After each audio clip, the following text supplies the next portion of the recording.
It's the CarCast today, forced entries. Let's try. Get down.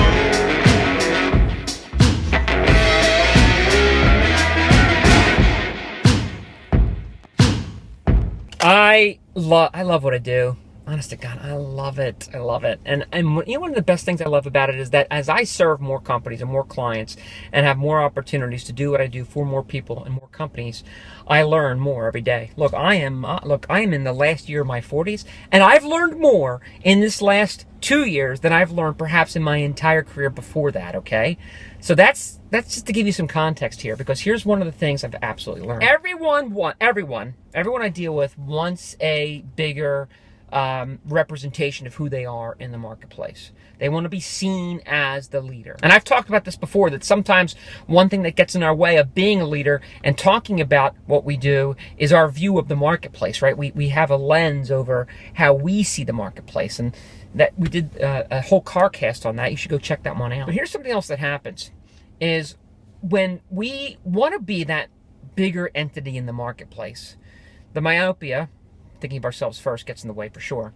But another thing that gets in the way is our fear of sacrificing long-term for short-term. In other words, a bigger message requires a lot more discipline, a lot more consistency. People think it requires more resources, but it really doesn't. I'll maybe talk about that another time. There's a fear in investing in being that bigger personality in the marketplace.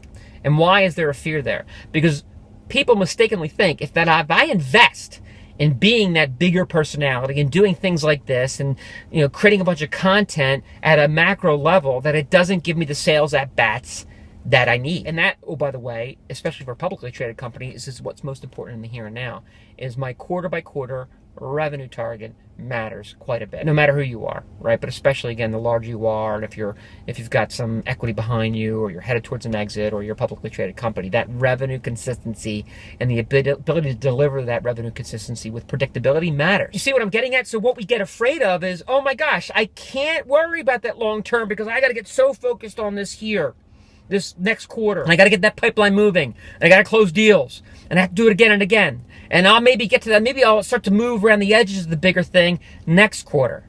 Well, guess what happens? Next quarter turns into the quarter after that, turns into the quarter after that, turns into the fiscal year after that, and I never get to the bigger picture. There's an easy solution. The first thing we have to do is take our message and narrative seriously. Don't get put off by the nature of the word exercise that it is, and it certainly is that, and there's some tedium involved, but really care about what the communication says, means, and here's like in the marketplace, the first thing. Second thing is resurrect strategy.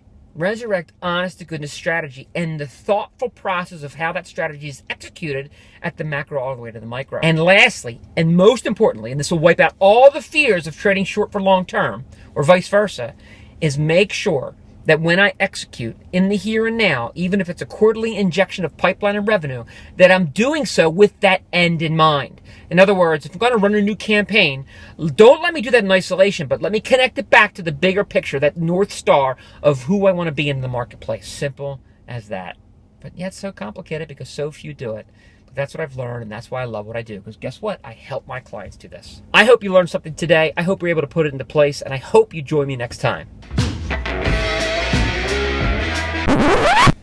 Another thing I've learned is you don't get unless you ask.